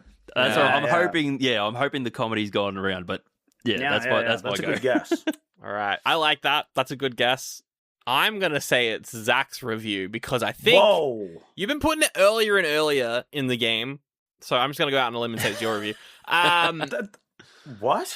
Okay, yeah. I guess. Well, because usually it's like the 4th one or the 5th one, but recently it's been the first one. It as the first one. Yeah, that's true. Sometimes. I do try and mix it up. Yeah. Anyway, maybe I'm just overthinking it. I reckon it's you, and I don't know. Might I remind you, last week I just didn't put my own review in at all. That's true. You know? Well, last week was not this week, and it's a different week. It's a 5 out of 5 star review, is what I think. Well, it's 4.5, but you are correct, Sandra. It was my review. So well fair done. advantage. Yeah. Yeah, unfortunately, Sandra just has the unfair advantage of just honing in on whenever it's my one. I even tried to make that one harder by just making it very short, you know? Yeah, damn it. Yeah. Can't sneak past me. Yeah, I can't sneak past Sandra, unfortunately. The next review is by Titanic, who says... really good, kind of scary. A really good jump, scare, and super real looking. Fucking hell. Sandra, where do you think this excellent review is from? That sounds like Rotten Tomatoes. That's another bit. I feel like it could be Metacritic, but I don't.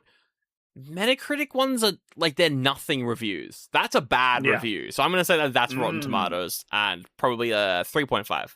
All right, Mark, who do you think would write a bad review? I might take... I was thinking Rotten Tomatoes as well. I was even thinking that could just be a bloody Amazon review. I've done that before. I've literally gone to Amazon and grabbed reviews before. It's not one of the options this week. I wasn't that mean. Although I have potentially put an option that isn't one of these, like, none of these reviews, just FYI. Well, I'll go, because Sandro went with Rotten Tomatoes, I'll take Metacritic. I'll say 3. Well, it was 5 out of 5, and it was Common Sense Media because a child wrote this review. I feel a little bad now. I tried to give it. Who would write a bad review? Is how I phrased that, and it would be a child, obviously, guys. Come on, yeah, for sure. A. Lamau pranked him, got him. The next review is by The Sound of Music, who says, the feel-bad rom-com of the year. Feel-bad rom-com of the year. That's a good review. Mark, you're up. I like it. I reckon someone who's like logging on to Rotten Tomatoes might do that. I'd say I'll go 4.5. Ooh. Oh, yeah. Rotten Tomatoes 4.5. That's a good guess. I'm gonna go 5 out of 5, and it does feel like Letterboxd. For the sake of shaking it up, I'm gonna go Metacritic because you might be surprising us. It does kind of feel like a title of a review. Yeah, that's more of an IMDb thing, though, isn't it? That's true. That is true. Yeah. But this one was Letterboxd. Yeah. Okay. This one was Letterboxd. Yeah. And it was 4 out of 5. It was 4 out of 5. Okay. All right. You've seen the theme of all my names. Sandra, can you guess what the name of the last review is? Oh, okay. Popular, like, romance stories. Is it gonna be something? Oh, I reckon it's, Love Actually. That's a shit romance movie, but it, No, I put the best romance movie for last. The best which one? romance movie of all time. Mark, what do you think is the best romance movie of all time? The Wedding Singer. Oh, that's a good one. Close. That's a great close. film. It was actually Shrek. Fuck. Shrek says, I am truly gagged for filth. OMG, so gold. What the fuck? Let me say, the good is spelled G-E-W-D. I think that's very important. G-E... I don't think I've ever... G-E-W... So gold. Gold. That's great. That's so great... gold. That's a great... It's like Christopher Walken trying to say... Yeah, exactly. Or I was imagining like a really rich valley girl, like actually gagged for this filth. OMG, so gold. That's what I was imagining. I like it. Sandra, where's this review from? It'd be so funny if you wrote it. But I'm going to say it's another I could write multiple. That's true. I could write multiple. That is an option. You know what? I'll say Common Sense Media. Because I think that'd be funny. Shaking it up a bit. You don't usually do multiple from there, so it could be it. Yeah, but with a modern film, there's a lot more reviews. Exactly. And it felt like a 5, so I'll just end it on a 5. Mark, what are we thinking? Yeah, I agree with 5. That's true. I'm trying to think. It could be a child again. Yeah. Because it does don't know sound how like to spell good. yeah, it does sound like a TikTok review that's just been well, that's just mostly digitized. people who've watched this film are TikTokers. Yeah, you can watch the whole film on there. It's wild. People recording in the movies. I'm gonna go with. Have we had a Metacritic one? We haven't had a Metacritic one. I'll tell you right now, there isn't a Metacritic one. There is none? Oh, okay. Yeah, that's a red herring. I'll go Letterboxd then. Ooh, okay. All right. Well, you're both wrong. It was Rotten Tomatoes. Damn it. And this one made me laugh out loud, so I was like, this is a great Yeah, that's Rotten a good Tomatoes one. Yeah. So there you go. I think Mark won. Mark had the did most win. points. Congratulations on winning the game with a couple points Well above done. me. Well done. Which means Thank you. you win the great honor of plugging your socials, your Twitch. Where can people find you, see what you're streaming, watch you with their eyeballs? I am MarkEvs55 on any of the platforms, except for Twitter. I don't really fuck with Twitter. Yeah, fair. Do you mean... Bleep. No, bleep that, Saki. On everything. Yeah, you're on the Instagram, you got the TikToks, posted clips, and what's your stream schedule? TikTok. Stream schedule? I stream most days, but I'll always be on Monday, Wednesday, and Friday nights at 5 p.m. Australian Eastern Standard. Wait, we're recording on a Monday. Ah, fuck, we made it. That's all good. I got my stream in already. Oh, nice. How'd the stream go? It was good. We played a new game. Had joined in with a couple of people. Kato plays games and old-timey radio. Had fun. Played Metric Chameleon as well. Oh, yeah. Love that game. Good stuff.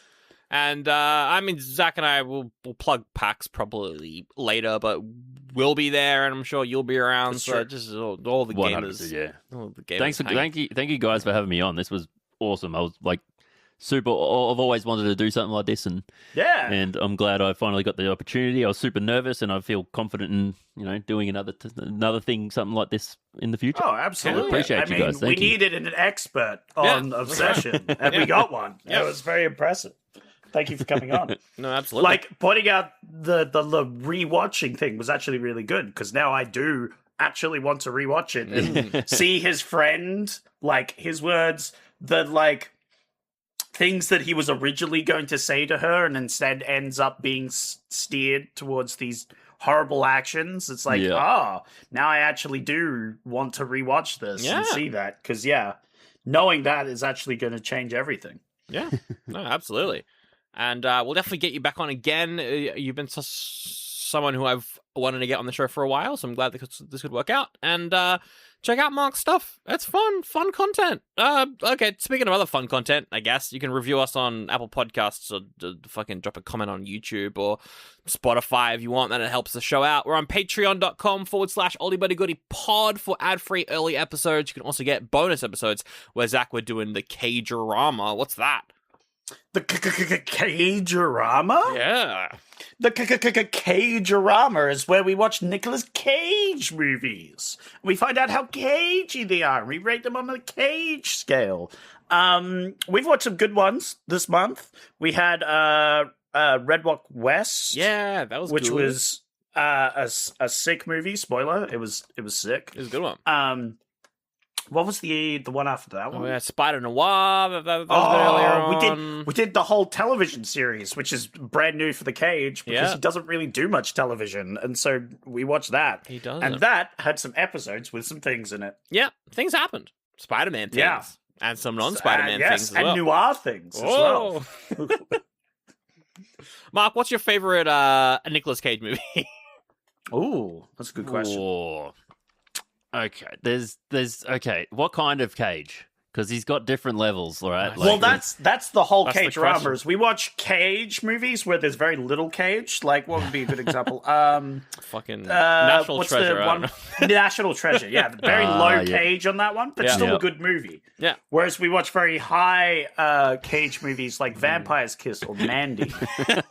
Those have very high Cage levels. he goes full Cage. Yeah. Yeah. Oh, I'd say the most amount of Cage, the perfect amount of Cage to me is, I reckon, Con Air. Oh, that's a good one. That's a good what one. a I feel great like movie. he's right on the he's right in between too much and not enough. Yeah, I feel absolutely. He rides that Yeah. perfectly in a ridiculous movie that he could have easily gone way overboard with. Yeah. Absolutely. And then I got to shout out to his Massive Talent movie. I just thought that was The fucking Unbearable awesome. Weight of Massive Talent? Yeah, it Yeah. was really Hell good. yeah. I That's a was good so one. surprised by how That good movie that was. slaps. It was fantastic. And we've reviewed both those on Cage-orama previous years. Go check it out, Patreon. Not you, Mark. I'm not like telling you to spend money to get bonus Mark, episodes. go everyone and watch those I'm already episodes. typing it in. Sandra, I'm already Yeah. typing it in, okay? All right. Well, now it's time to figure out what we are doing next week. Now, Zach, this is going to be a little bit different because at the start of my month, Yes. because we just had our month where you picked a whole month, I picked a whole month. I That's had true. a theme Yeah. for my month, and I made our patrons guess You had a what the theme? theme was, and the theme was Australian.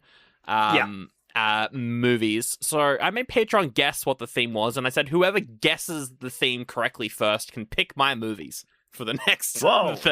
the next episode where we're back to our original format. And someone won. Shout out to Lee from Patreon who won that one. Nice. And so Lee has picked 2 movies for us to review. Oh. And so to figure out which one we're going to do, we'll do our usual format where I will give you, some genres, some actors, or answer whatever questions you want. I'll give you 2 different answers, and you can vote on either of them. Mark gets a vote, Zach gets a vote, and whichever nice. one wins, we will be reviewing next week. So if that all sounds good, let's get to it. Zach, you are the veteran here, so I think the first question should go to you. Well, I'm going to go for a classic question, one of the gimmies that we usually do, which is genre. Ooh. I want to hear a genre for each of these movies. A genre. To start us off with. All right. The first genre is action, Oh, nice. and then the second genre is action. Ah, you son of a bitch. Okay. Well, I've definitely done this to you a few times, so it's only fair you do it to me. I'm going to give the second one my vote. Okay. I'm feeling good about the second The one. second one. Well, Mark, where will you put your vote? Which action You gets... put it on the first one. We could ignore this whole question. Just pointing that out. No, I'll go second one as well. Double Ah, downing. son of Double a downing. yeah. bitch. Wow, all right. Okay, that's a big lead for one of these movies that got randomly picked here. It is. It is. Now, previous questions we've asked is like actors, fucking Rotten Tomatoes score. There's usually a Year. second genre as well. Year. Yeah. So, Mark, is there Yeah. anything that you would like to know? What about Yeah, give us a main. Give us an actor, but not the main actor. Who's the like second lead actor, but not a main actor? That's a very good question. I'm gonna go Woody Harrelson. Woody Harrelson. He's in a few things, Hunger Games and other Zombieland. He's a great actor. And then the other actor I'll give you is Carla Guino, the mum from Spy Kids. Yeah, those are your two actors. And the mum in Hill House as well. Yeah, mum in Hill House. Oh, well, I was going to be like, well, Woody Harrelson for sure. But then I'm like, oh, wait, actually, because the Spy Kids connection, I'm like, oh, there could be some good movies that she's in. There could also be some really shit movies. Yeah. I'm going Woody Harrelson. I'm gonna vote for him. Yeah. Okay. How about you, Mark? Oh, I got to go Carla. I love her. I think she's fantastic. No, that's a fair call. That's a fair call. All right, not that I don't love Woody Harrelson. Oh, yeah. But, you know, he's had his flowers. Let's give Carla some of hers. Mm-hmm. Absolutely. No, absolutely. Okay, Zach, your turn. I just got worried that she might be in some real slop that I don't know about. So I got a little scared there. It could be a Spy Kids 3, yeah. Yeah, that's what I was particularly worried about. Let's be honest. I'm gonna go to an old question, Sandra, which you would really love to answer. Okay. If these movies were a painting, a beautiful painting, a painting you would like to give to your significant other as a gift, you know. All right. What type of painting would they be? Okay, I feel like the first one is kind of like it's a bit abstract. Oh. I'd say it's like an abstract with black and blue, kind of like spatters everywhere. Like it's a splashy abstract? It's not like a blocky? It's not blocky. It's like a black background with like blue kind of like splotches all over it, kind of like blue blood's been like sprayed all over the fucking black thing. That's what that one. Modern art. Yeah. And then the other one I'm gonna say is a lot lighter. It's like kind of like pop art artwork. Ooh. Very bright, like neon kind of. I don't know how you paint neon, but it's like painted neon. You could use fluorescent paints or whatever. Yeah, I see that. Kind of like an old school, like 1950s, like restaurant. A bowling alley. 1950s neon bowling alley. That's what I'm going to say. Perfect. Yeah. Interesting. Yeah. Well, the bowling alley sounds way better. Okay, all right. Agree. Yeah, so I think I'm going to put my vote on that one, and sounds like Mark will do the same. Yep. Okay, 2 votes for the bowling alley then. That's fair. Mark, any questions that you have? They can be whatever as well. Doesn't even. Yeah, you can name whatever you want. If you could name something romantic or horrific, if you think that would be appropriate. What's the runtime? That's a good question. That's a good question. I don't think we've done that before. Okay, runtime. Yeah, we should really be asking that. It's like, if one's 5 hours, I'm not voting for it. I'm sorry. I'm going to go an hour 55. Ooh, and then an hour 45. That's the runtimes. Okay, pretty similar. Yeah. Which what one do you think? Will you vote for, Mark? You a fan of a longer I'll go movie? 55. I've got 55 in my name on all my socials. So that's true. Going towards that. So that's actually huge that it had that. I was going to say 45 because I usually sometimes my criticism is it should be shorter. Like you could cut a little fat here. Yep. But actually, I'm liking the 55 connection, so I'll give my vote to that one as well. All right, looking good. Okay, we'll do one more question each. Zach. Okay. Going back to the romance thing, I feel like we should connect it somehow to this movie. I'm just trying to think. Yeah. If these movies had a red flag in a relationship, right? Oh, God. What's the red flag in their relationship that it's like the red flag that keeps coming up and then is eventually the deal breaker? Yeah. Okay. All right. You can have more than one if you want. I'm going to say first movie is like constantly going away on like business trips and you don't really know what it is. That's a bad one. Yeah. And they're like, I'll tell you at some point, but I can't now, like, for your safety. And you're like, that's okay. All right. That's kind of that. It's kind of like that red flag. And then the other one, is kind of similar. It's like has a past that they don't want to share with you. No, that's different. That's way different. That one, it's more of like a traumatic thing. It's like, it's not really a red flag actually, but it can lead to some red flags where it's like, this person just doesn't talk, like, at all. It's very silent, actually. Have a mysterious past, yeah. Yeah. Probably because they did some. They don't want to talk about their previous relationships. Yeah. And that's a red flag. I don't know, Mark. What are you thinking on this one? It's hard because the movies are like weirdly similar. So yeah. I think I'd go. Are we trying to pick the worst of the red flags or the better of the red Whichever one speaks to you, really. Yeah. I think I'd go the silent type red flag. Okay, silent type. Over the because I feel like that one could be worked on a little bit. Yep. With communication and stuff. Whereas the guy going away constantly to Thailand or whatever, you know. Like what? They're just going on these business trips with their secretary, who's there for emotional support and all that. For months at a time. It's fine. It's fine. Don't worry about it. I'm gonna go with the first one because you know what? Maybe they're a secret agent, Sandra. Maybe they're a spy. It's a true life situation. Yeah, and spies sure. are pretty. Well, I would used to say hot, but maybe like James Bond is kind of just a dickhead. So I don't know. That's true. All right, one final question, Mark. It can be whatever you want. You could ask for fucking the year or just I'll go whatever. a little weird one. All right. I'll go a little weird one. Nice. Whatever. Okay, so if the main character was a Pokemon trainer, what would their starter be? Ooh, hell yeah! All right. Speaking of abusive relationships, let's go.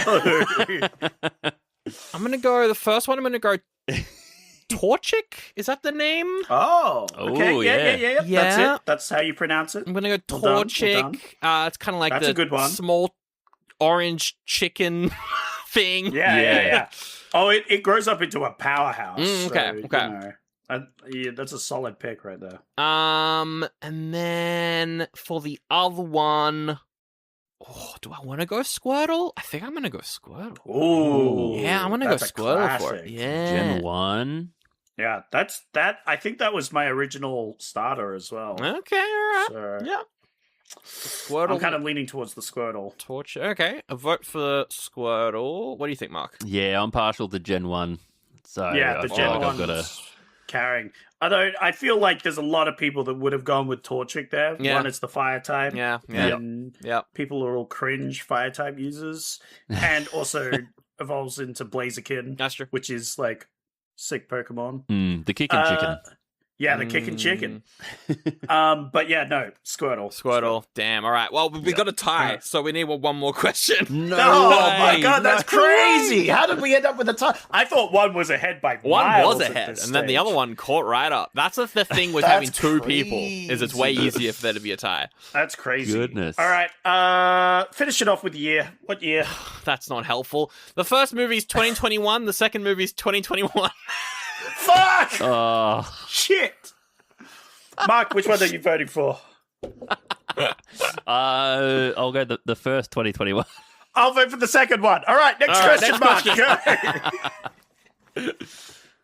What about? Can we know who does the score? Oh, okay, score, and then on other movies they've scored, we can totally do that. Okay, making sure they're not the same. They're not the same, thank God. Okay. Yo, let's go.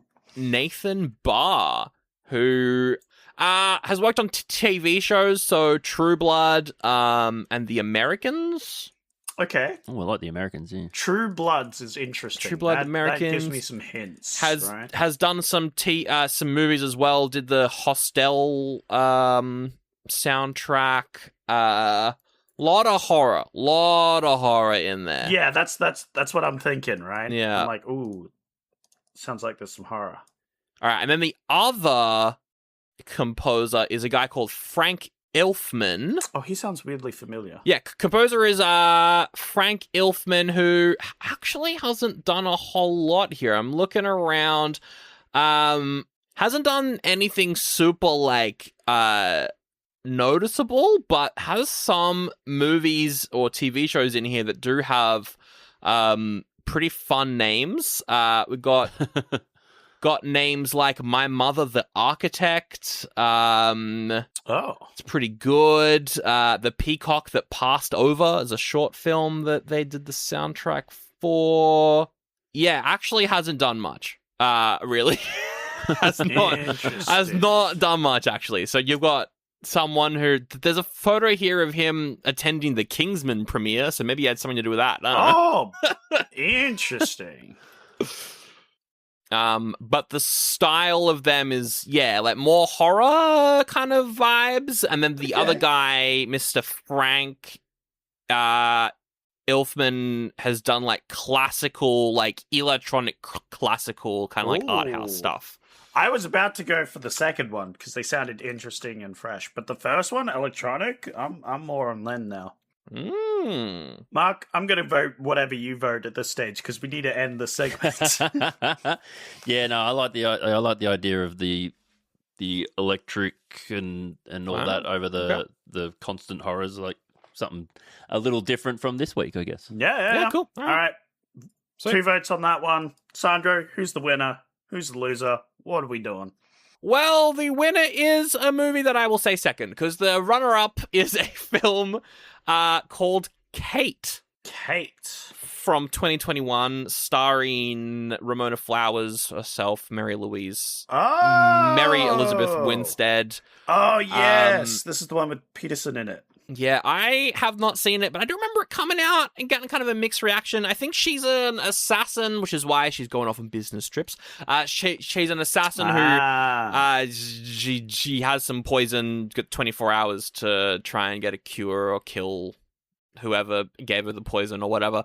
My connection between that movie and Obsession was obsessed, because she's kind of obsessed with getting revenge. Good connection. Yep. Yeah. I'll pay that. Have you seen this one, Mark? Kate? No. I think I've seen the trailer years ago. Bit of a stretch, Sandra. I don't know if anyone in this movie was particularly obsessed with anything. So. No, fair. Actually, that's fair. Yeah, bit of a stretch. That's the. I went with Squirtle for that one because blue. Yeah. Blue. Wow. Blue. Wow. Yeah. Good. A lot of blue. Yeah, as we and know, also, Squirtle was a cold-blooded killer from the Squirtle squad. You know, and Squirtle evolves into Blastoise, who's got cannons, and she's holding a gun in this picture. Right, okay, makes sense. So. It was actually a good pick. Yeah, all works out. But my other pick, not my other pick, Patreon's other pick, Lee's other movie, and the movie we're doing next week, I'm pretty happy about this, is called Gunpowder Milkshake. Oh, I know that one, yeah. Which is a action movie, Karen Gillan from Doctor Who and also Guardians. She is also, I think she's also an assassin in that. She's got to take care of a kid. And I have seen it before, and I do enjoy it quite a bit. Yeah. It's got a lot of like famous actresses in this. Yeah. It's the Carla Guino one. Yeah. Lena Headey, Michelle Yeoh, nice. Yeah. From Game of Thrones and all that. Yeah. Oh, Angela Bassett as well. Yeah, that's a killer cast. Oh, this is a stacked lineup. Let's hope the movie's good. And my connection between the two movies was diners, because there's a lot of scenes in Gunpowder Milkshake that take place in a diner, and there's one scene in Obsession that takes place in a diner. So, that's my one there. I see where the painting with the bowling alley came in. Yeah. I do enjoy this movie. Have you seen that one, Mark? You said that you've recognized it. I think I have, but I can't remember anything from it.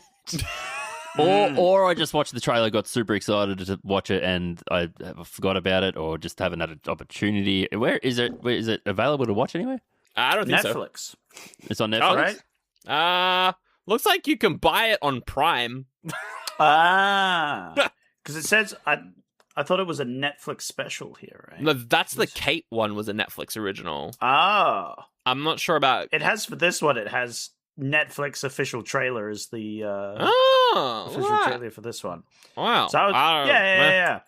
It was a Netflix production as well. So both of them are Netflix productions. Nice. Netflix movie. I don't think we've done a Netflix movie before, so that's what I was gonna say. Lee has given us the opportunity, probably because Lee's watched them during, events that happened in the world around that time where everybody watched Netflix for a while. Yeah. They probably watched some of these and thought they were pretty good. So or they thought they were shit and they're like, haha, we'll make them watch the shitty movie. Yeah, maybe. But yeah, I was just thinking, wow, is this like the first Netflix movie that we've done on the show? I think it might be. Well, we did do Beverly Hills Cop 4, but that was Patreon, so it doesn't count. So. All right, I can't wait for my connection next week to be Netflix movies. Fucking, you could do that. You could even do a trilogy of them, all three Lona Holmes movies, because you have the fucking trilogy card. All right, next week we'll do Gunpowder Milkshake. Thank you, Lee, for the pick, and thank you, Mark, for coming on. Yeah. Thank you again for having me, guys. Appreciate it. That was awesome. All good. I bet you're going to go off and watch Obsession again now, so I will leave you to it. 100%. I might go watch Obsession. I think I'm obsessed now. You're obsessed.